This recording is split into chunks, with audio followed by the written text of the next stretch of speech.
Program Madani Rakyat PMR 2025 Sabah yang berlangsung di dataran perbandaran Tawau capai objektif untuk merakyatkan program dan perkhidmatan kerajaan di peringkat akar umbi.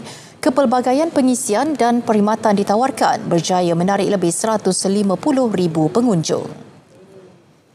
Menteri Pembangunan Usahawan dan Koperasi Dato' Iwan Penedik berkata pelaksanaan PMR 2025 Sabah di Tawau itu juga merupakan usaha menjadikan bidang keusahawanan sebagai gerakan membasmi kemiskinan.